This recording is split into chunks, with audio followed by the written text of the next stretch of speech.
La noche está ideal, ¿no? Para acurrucarse en la silla y comenzar a pestañear.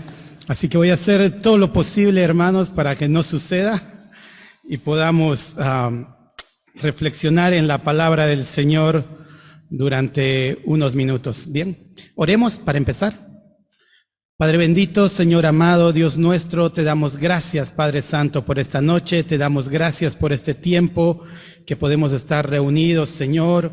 Te pedimos, Padre Santo, por la palabra que va a ser brindada esta noche, que tú prepares los corazones para que la semilla caiga en tierra fértil y dé fruto, Padre bendito. Permíteme, Señor, expresar lo que tú tienes para decir, Padre. Te lo pido en nombre de Cristo Jesús. Amén. Bien, el título que escogí para la prédica de hoy es El tren de la humanidad. Y baso este título en una gráfica, una reflexión que vamos a hacer de inicio, ¿no? Una analogía que existe entre toda la vida de la humanidad, toda la historia, desde el principio hasta el fin. Y yo me imagino un poco esta manera, cómo graficarlo, cómo hacerlo más vívido y poder expresarlo. Y es como un viaje en tren. Les cuento la historia. Está una persona que se despierta en un tren y se da cuenta que está viajando. Es un día caluroso como el día de hoy y está viajando en el tren y se da cuenta que el tren va avanzando hacia una playa, hacia una costa. Y dice, ah, qué hermoso este viaje en el que estoy. Ve al costado que hay personas que no se dan cuenta que están viajando, que están en el mismo tren, y ve frente a él una persona que está sentada ya con ropa de playa, tiene una reposera al lado y una sombrilla. Entonces el tren para en una estación ahí frente a la playa y le dicen a todos que bajen, que van a limpiar el tren. Entonces él dice, bueno, vamos a disfrutar la playa. Bajan, toda la gente baja a la playa, pero él se da cuenta que está con un jean y una camisa y unos zapatos y se remanga un poco los pies y trata de disfrutar un poco el tiempo allá en la playa, pero no logra disfrutarla, ¿no? Después de un rato ya se siente incómodo, no sabe qué hacer y durante todo el día están parados en esa estación y al final del día le toca subir al tren acalorado, lleno de arena, sucio y sin haber disfrutado su día en la playa, ¿no? Se sube, se sienta, se sube toda la gente y ve que el tipo que estaba con su reposerita, todo feliz, se sube, se sienta al frente y comienzan el viaje y se duermen.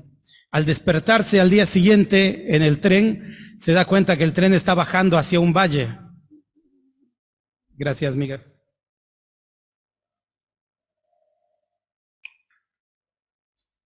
Se da cuenta que el tren está bajando hacia un valle y dice, bueno, creo que este día va a ser un poco mejor que el de ayer. Se saca un poco toda la frustración que tenía, pero se fija en la persona que tenía delante y el tipo ya estaba con una remerita, un busito, unos zapatos como para caminar ahí, para hacer trekking, y dice, ¿qué pasó si él estaba ayer con ropa de playa? Llegan al vallecito y les dicen a todos nuevamente que bajen, que van a limpiar el tren. Entonces él se baja, toda la gente se baja y al poco tiempo de estar caminando ahí por el valle comienza a venir una nube y comienza a haber una tormenta. Y comienza la lluvia y la tormenta. Y él no sabe dónde cobijarse, quiere subir al tren, no le dejan subir todavía. Y bueno, pasa un día peor que el día de ayer. Está todo mojado, cree que ya está enfermo, aparte de estar sucio y dice, ¿qué puedo hacer? Y cuando sube, se da cuenta que la otra persona que estaba adelante está con un piloto y guardando su paraguas. Y dice, no puede ser. Como él tenía piloto, paraguas, tenía todo para estar en la lluvia y yo estoy sufriendo así todo mojado. Bueno, se pasa su enojo y se vuelve a dormir. Y al día siguiente se levanta y comienza a sentir mucho frío, ¿no? Siente mucho frío y cuando ve por la ventana ve que están en unas montañas llenas de nieve. Y cuando ve al tipo del frente, el tipo de frente saca una campera de nieve, con botas de nieve, con un sombrerito, con guantes y está pasándola de lo más bien el tiempo. Llegan a una estación, los hacen bajar como todos los días y el tipo dice, no puedo creer, todo el día sufre de frío y casi se congela. Y al volver a subir al tren dice, no, yo tengo que preguntarle a él cómo hace para cada día saber dónde vamos a ir ¿qué vamos a hacer? Y él estar preparado. Y le dice, ¿cómo es la cosa?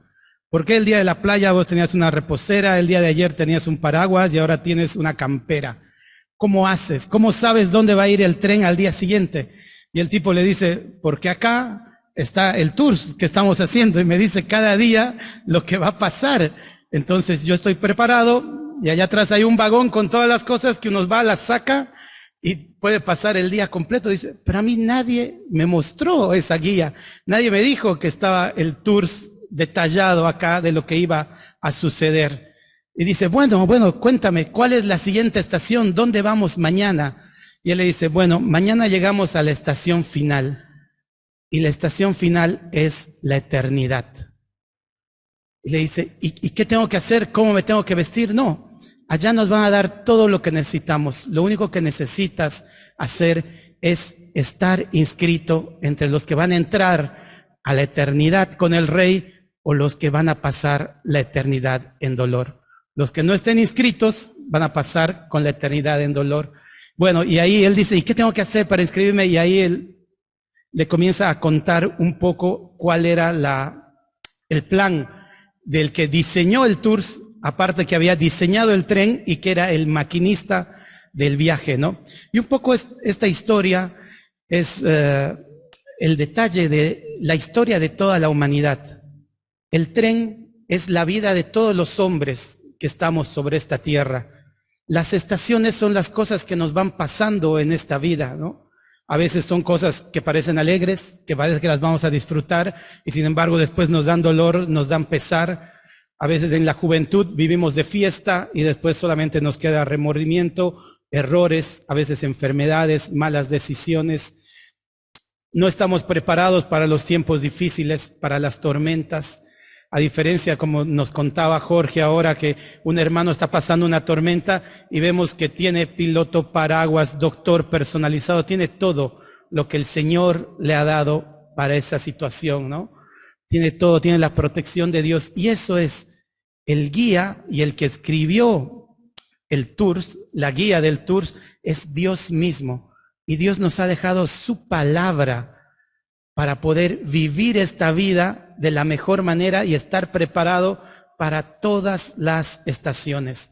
La vía por la que va el tren y la velocidad a la que va el tren ya está escrita, ya está dicha. Es la voluntad de Dios para toda la humanidad. Y toda la humanidad se está moviendo conforme a la voluntad de Dios. Es interesante considerar esto, que a pesar de desde la creación, desde Adán hasta la gran tribulación y el juicio final, todo está dentro del plan de Dios para la humanidad, ¿no? Todo está dentro de la voluntad de Dios para el hombre. Quiero que vayamos a Isaías 46, 9 y 10.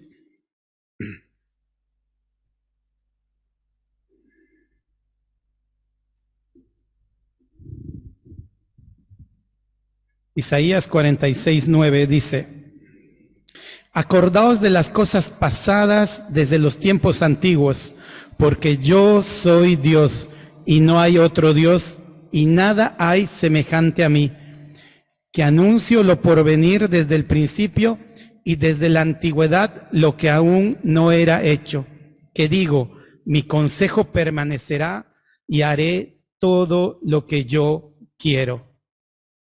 La voluntad de Dios, hermanos y amigos, se va a cumplir.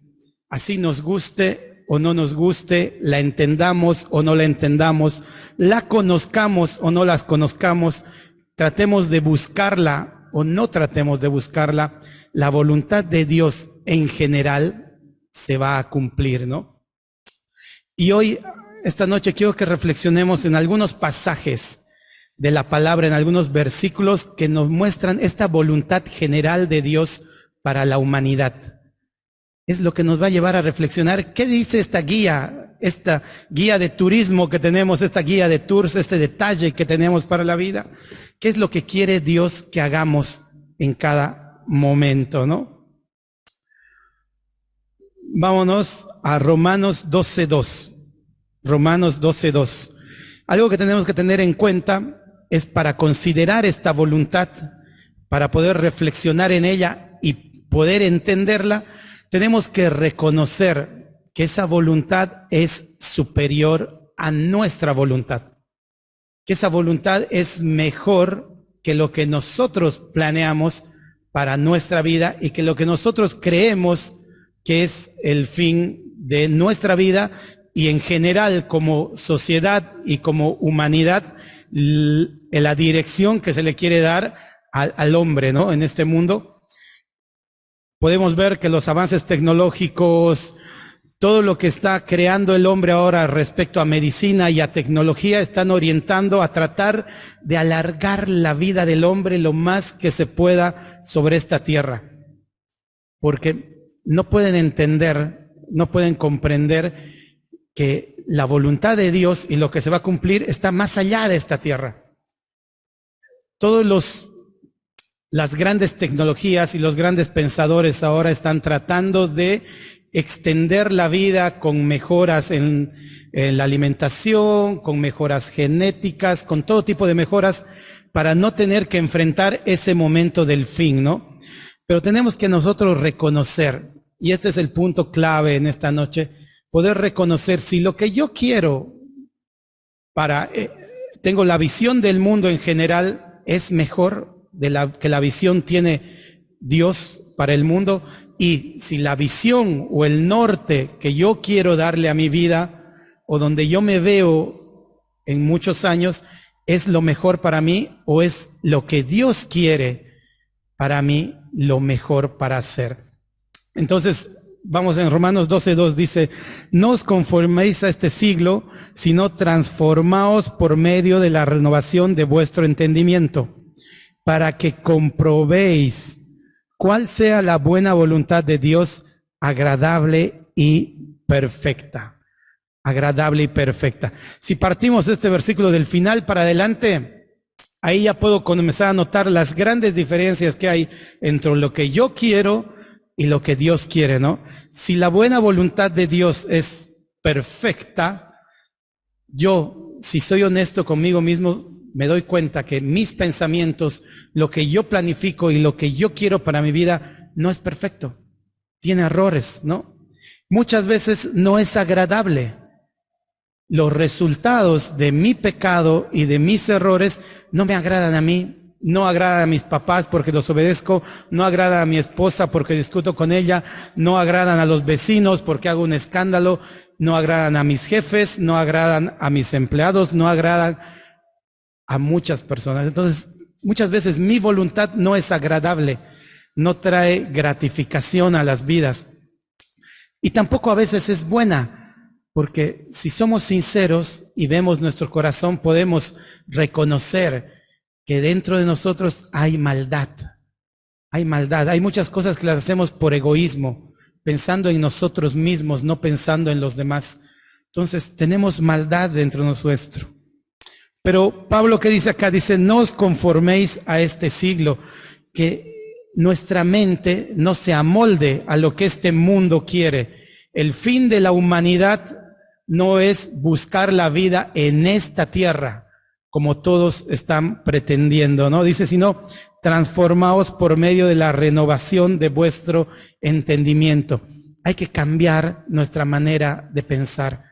Nosotros por naturaleza pensamos en las cosas que vemos, en las cosas materiales, en las cosas que podemos tocar, ¿no? Y queremos asegurarnos esas cosas para poder tratar de vivir bien en esta vida. Pero muchas veces nuestro entendimiento no puede ir un poco más allá y comprender que hay una vida más allá de este viaje, que hay una estación final en la cual podemos vivir eternamente con el Rey y en el reino, ¿no? Entonces, lo que tenemos que hacer ahora es cambiar un poco la mente. Pongámonos a pensar, bien, sé que lo que yo quiero no es lo mejor para mí.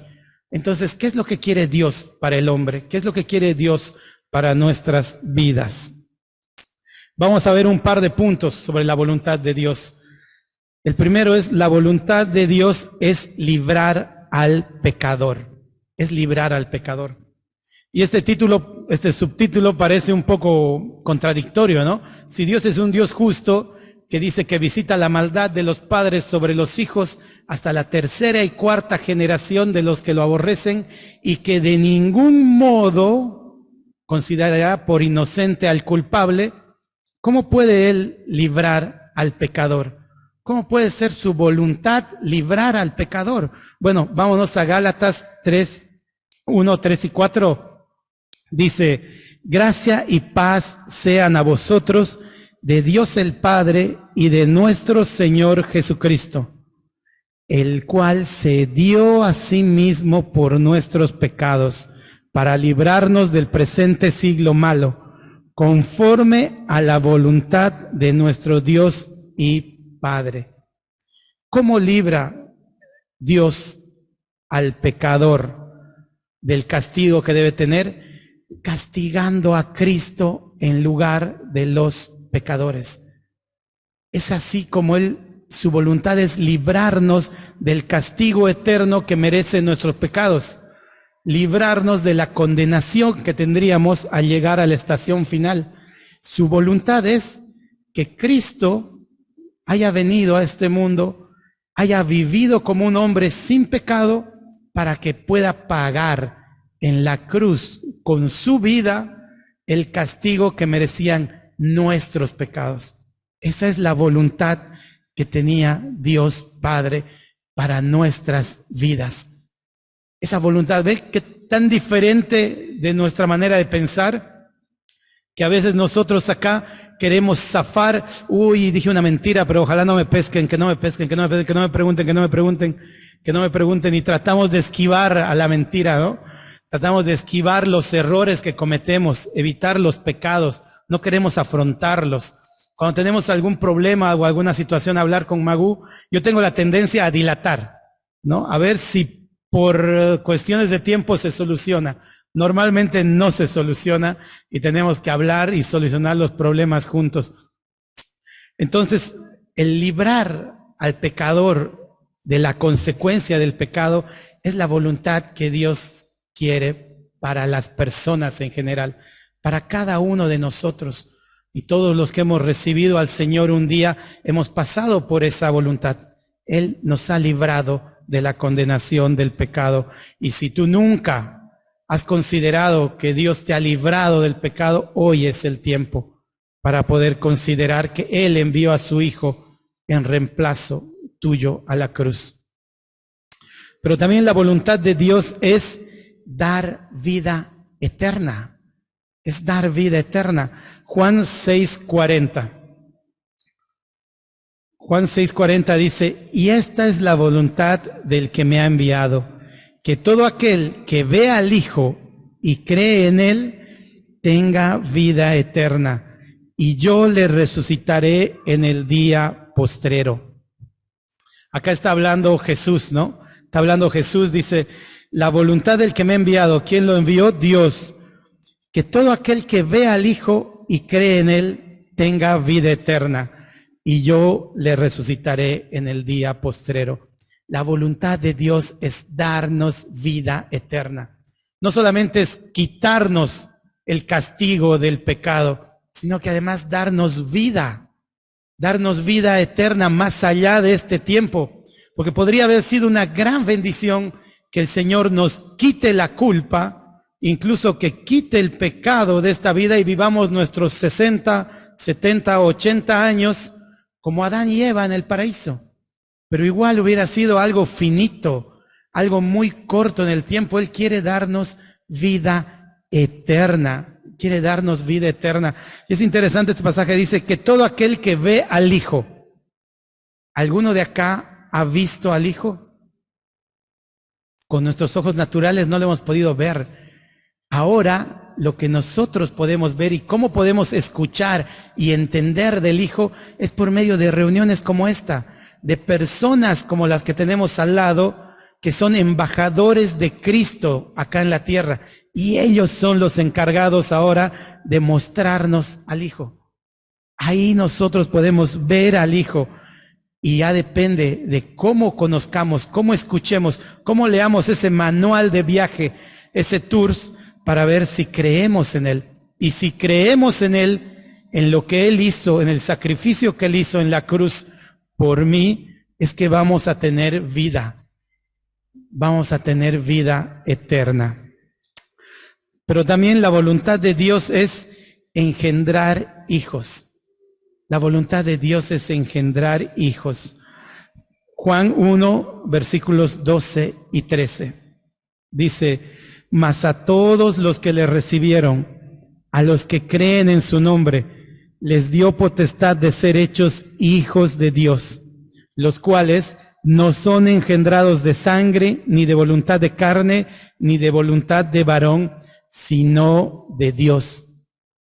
Los hijos de Dios son engendrados por voluntad de Dios.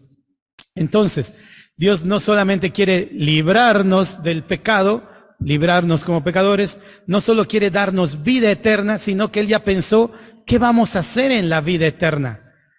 Y lo que Él quiere es adoptarnos como sus hijos. La estación final es el reino de Dios por toda la eternidad. Y nosotros vamos a ser herederos, hijos del Rey. Vamos a ser príncipes allá. Vamos a vivir eternamente con nuestro Padre amado. Y además, cuando la palabra que utiliza potestad, es un término legal, que está hablando de que vamos a tener derechos en la vida eterna. Entonces, el plan de Dios y la voluntad de Dios es más grande y más hermosa de lo que nos imaginamos. No solamente nos quita el pecado, dijimos, no solamente nos quiere dar una vida más allá de estos cortos años que vivimos en la tierra, sino que allá quiere compartirnos sus bendiciones, quiere compartirnos su reino, quiere que vivamos junto con Él en una relación de padre e hijo, pero no solamente de el amor entrañable que nos tiene, sino también con todos los derechos que el Hijo tiene. Somos coherederos con Cristo de las bendiciones eternas. Qué grandiosa la voluntad de Dios para la humanidad, ¿no? Qué equivocados que estamos los hombres tratando de alargar estos pocos años con la menor cantidad de enfermedades en este mundo, o tratando de vivir en la casa más cómoda, con el mejor trabajo, con el mejor auto, o con las mejores comodidades temporales. Y no somos capaces de mirar un poco y reflexionar sobre lo que Dios tiene para nosotros, que es mucho mejor de cualquier cosa que nosotros podamos alcanzar en esta tierra. Acá dice claramente, dice, y a todos los que le recibieron, a todos los que le recibieron. En el versículo anterior veíamos que había que creer en Él. Y una vez que creemos en Él, tenemos que confesar eso que creemos en Él, hablar con Él en una oración y decirle, Señor, tú quieres quitar mi pecado, es tu voluntad, acepto que soy un pecador, quita mi pecado, dame vida eterna, creo en tu Hijo, creo que Él ha venido a morir por mí, te recibo, Señor, acepto este regalo que me quieres dar de formar parte de tu reino. Y es ahí que nosotros somos hechos hijos de Dios. Somos hechos hijos de Dios. Pero además, la voluntad de Dios no está reservada a algunos cuantos contados con los dedos de la mano, ¿no? La voluntad de Dios es que todos los hombres sean salvos. 1 Timoteo 2, 3 y 4 dice, porque esto es bueno y agradable delante de Dios nuestro Salvador, el cual quiere que todos los hombres sean salvos y vengan al conocimiento de la verdad. ¿Y cuál es esa verdad a la cual quiere Dios que todos lleguemos a conocer? La que estamos contando hoy, la que estamos conversando hoy, que Cristo se hizo hombre, Dios mismo se hizo hombre, vivió una vida sin pecado para pagar los pecados míos y los pecados tuyos. Creer en Él, ese es el conocimiento de la verdad, esa es la verdad, ¿no? Y ese conocimiento ahora está entrando a tu cabeza, estás escuchándolo, estás reflexionando y tiene que bajar a tu corazón para que el Señor te dé convicción. Entonces, cuando uno piensa, entiende, baja su corazón y le confiesa al Señor sus pecados, es que el Espíritu Santo va a venir a morar en tu vida. Te va a sellar, dice la palabra, vamos a ser sellados, reservados para Dios, parte de sus hijos. Vamos a formar parte de su reino. Y es lo que Dios quiere para nosotros. Pero además, la voluntad de Dios es paciente. Es paciente. En 2 Pedro 3:9 dice, el Señor no retarda su promesa, según algunos la tienen por tardanza, sino que es paciente para con nosotros, no queriendo que ninguno perezca, sino que todos procedan al arrepentimiento. Dios quiere que todos los hombres se den cuenta de la situación en la que estamos, se den cuenta en qué tren están y en qué estación ya están, que a veces estamos cerca al llegar a la estación final y el tiempo se va, el tiempo pasa, los años pasan volando. Cuando pienso un poco en la primera vez que fui invitado a una iglesia que recibí al Señor, y ya pasaron 18, 19 años de eso, y es como si hubiera sido ayer. El tiempo pasa muy rápido. Viendo a mis sobrinos crecer allá en Bolivia, que voy de vez en cuando, los veo y cada vez más grande, la voz más gruesa. Ya no son los chiquitos a los cuales dejé cuando nos vinimos a la Argentina. El tiempo pasa rápido. El tiempo pasa rápido. Entonces, el Señor es paciente para con nosotros, ¿no? Es paciente, pero nosotros tenemos que estar apresurados en esta decisión. Tenemos que saber que la estación final está pronta a llegar y tenemos que arrepentirnos de nuestros pecados.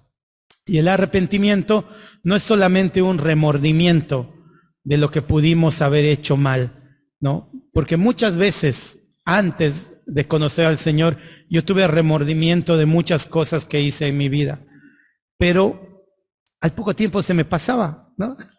No sé si es un don que yo tengo, pero me sentía mal por algo, no dormía una noche, 2, 3, al poco tiempo ya no me remordía y volví a equivocarme y volví a pecar y volví a pecar y volví a pecar. El arrepentimiento es diferente porque implica un cambio de actitud, implica un cambio de dirección. Si yo estoy acostumbrado a hacer algo que me causa remordimiento, un pecado, el arrepentimiento es dejar de hacerlo y apuntar hacia la otra dirección para no volver a cometer el mismo error. En nuestras fuerzas no se puede. Seguramente alguno ha intentado, yo he intentado muchas veces dejar cosas por mí mismo, creyendo en mi fuerza de voluntad, y es muy difícil. Pero en el Señor y en la voluntad del Señor sí se puede, porque es Él el que pone en nosotros tanto el querer como el hacer. Y Él quiere que nos arrepintamos, entonces Él nos va a acompañar en ese proceso de cambio, ¿no? Y por último, hermanos, para terminar, la voluntad de Dios satisface. La voluntad de Dios es agradable, decía, ¿no? El Salmo 48 dice, el hacer tu voluntad, Dios mío, me ha agradado. Tu ley está en medio de mi corazón. Dice, el hacer tu voluntad me ha agradado. ¿Quién hoy, de los que ya han recibido al Señor hace algún tiempo, podrían decir que no ha sido una buena decisión en su vida? Que Dios no ha estado con ustedes a pesar de los momentos difíciles. ¿Quién podría decir que no le ha agradado hacer la voluntad de Dios? Muchas veces son situaciones que no nos gustaría hacer porque nos gusta más satisfacer la carne, ¿no?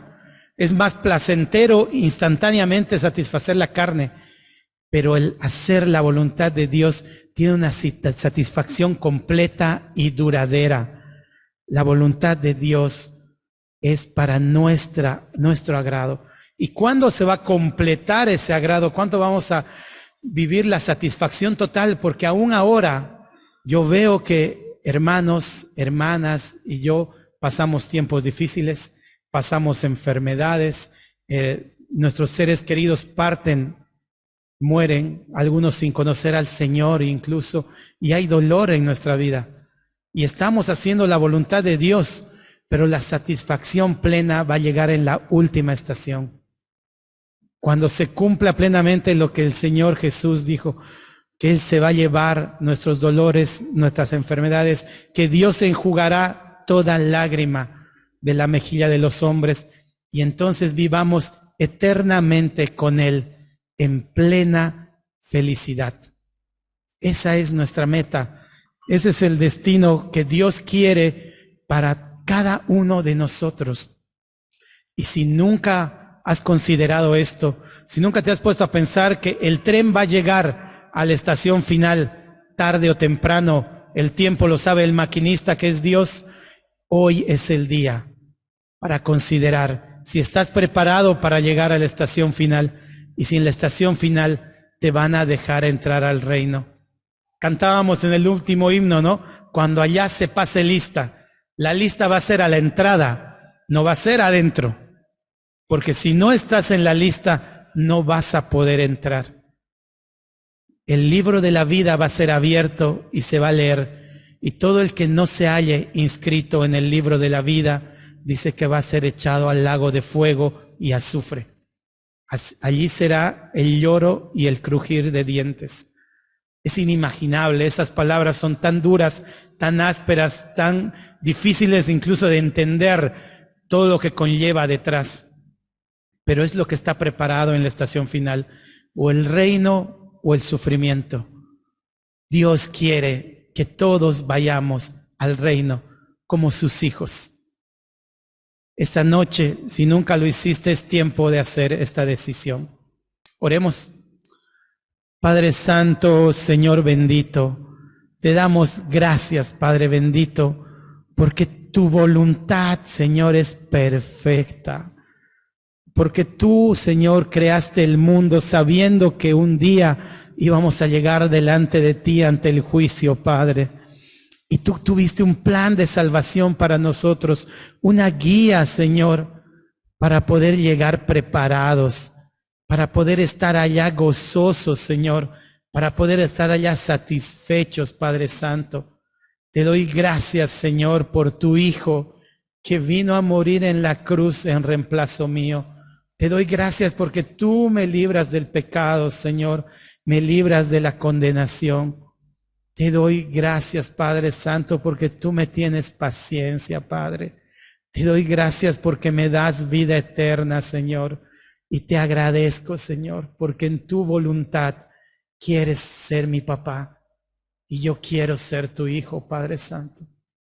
Te agradezco, Señor, en nombre de Cristo Jesús. Amén.